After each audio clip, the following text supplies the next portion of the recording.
ಪ್ರೀತಿಯ ವೀಕ್ಷಕರಿಗೆ ನಮಸ್ಕಾರ. ಸುಪ್ರೀಂ ಕೋರ್ಟ್ ಆದೇಶದಿಂದ ದರ್ಶನ್ ಅವರಿಗೆ ಸಂಕಷ್ಟ, ಫ್ಯಾನ್ಸ್ಗೆ ಆಘಾತ. 2028ರವರೆಗೂ ಡಿ ಬಾಸ್ ಹೊಸ ಚಿತ್ರ ಬರೋಲ್ಲವಾ? ಇದನ್ನೆಲ್ಲ ಈ ವಿಡಿಯೋದಲ್ಲಿ ನೋಡ್ತಾ ಹೋಗೋಣ ಬನ್ನಿ ವೀಕ್ಷಕರೇ. ಮತ್ತು ಇದೇ ಮೊದಲನೇ ಬಾರಿಗೆ ನಮ್ಮ ವಿಡಿಯೋನ ನೀವು ನೋಡ್ತಿದ್ದರೆ ದಯವಿಟ್ಟು ನಮ್ಮ ಚಾನಲ್ಗೆ ಸಬ್ಸ್ಕ್ರೈಬ್ ಮಾಡಿ, ನಮಗೆ ಸಪೋರ್ಟ್ ಮಾಡಿ.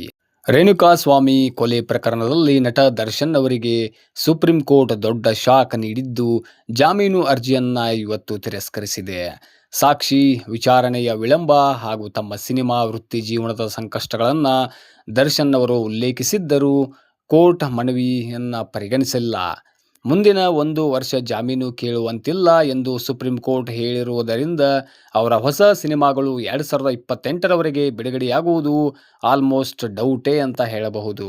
ಚಿತ್ರದುರ್ಗದ ರೇಣುಕಾಸ್ವಾಮಿ ಕೊಲೆ ಪ್ರಕರಣದಲ್ಲಿ ನಟ ದರ್ಶನ್ ತೂಗುದೀಪ ಅವರಿಗೆ ಮತ್ತೊಮ್ಮೆ ದೊಡ್ಡ ಹಿನ್ನಡೆಯಾಗಿದೆ. ಪ್ರಕರಣದ ವಿಚಾರಣೆಯಲ್ಲಿ ಸಾಕ್ಷಿಗಳ ಪರಿಶೀಲನೆ ವಿಳಂಬವಾಗುತ್ತಿದೆ ಎಂಬ ಕಾರಣ ನೀಡಿ ದರ್ಶನ್ ಅವರು ಸಲ್ಲಿಸಿದ್ದ ಜಾಮೀನು ಅರ್ಜಿಯನ್ನು ಸುಪ್ರೀಂ ಕೋರ್ಟ್ ತಿರಸ್ಕರಿಸಿದೆ.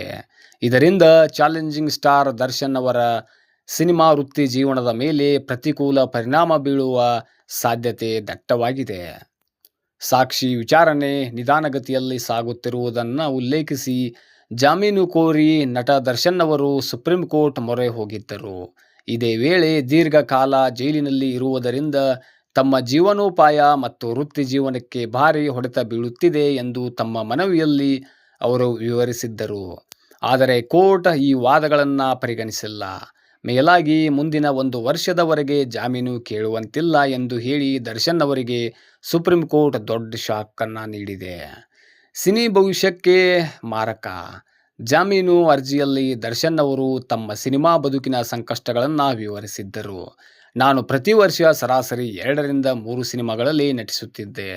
ಈಗಾಗಲೇ KVN ಪ್ರೊಡಕ್ಷನ್ ಹಾಗೂ ಮೀಡಿಯಾ ಹೌಸ್ ಸ್ಟುಡಿಯೋಸ್ನಂತಹ ದೊಡ್ಡ ಬ್ಯಾನರ್ಗಳ ಚಿತ್ರಗಳಿಗೆ ಸಹಿ ಮಾಡಿದ್ದೇನೆ. ನಿರ್ಮಾಪಕರು ಸುಮಾರು 6 ಕೋಟಿ ರೂಪಾಯಿ ಹೂಡಿಕೆ ಮಾಡಿದ್ದಾರೆ.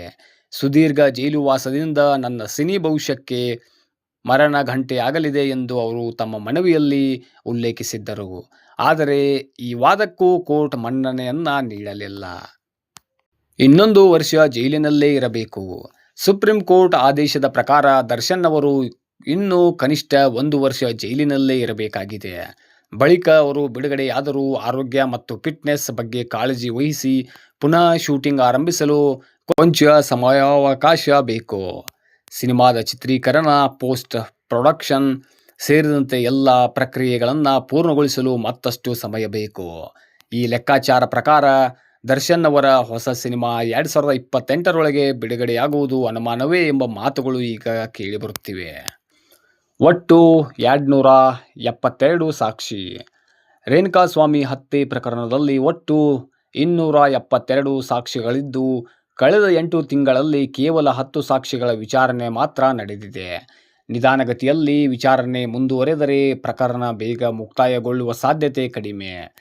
ಇದೇ ಅಂಶವನ್ನು ದರ್ಶನ್ ಅವರ ಪರ ವಕೀಲರು ಜಾಮೀನುಗಾಗಿ ಪ್ರಮುಖ ಕಾರಣವಾಗಿ ಮುಂದಿಟ್ಟಿದ್ದರು. ಆದರೆ ಸುಪ್ರೀಂ ಕೋರ್ಟ್ 1 ವರ್ಷದೊಳಗೆ ಕನಿಷ್ಠ 60 ಸಾಕ್ಷಿಗಳ ವಿಚಾರಣೆ ಪೂರ್ಣಗೊಳಿಸಬೇಕು.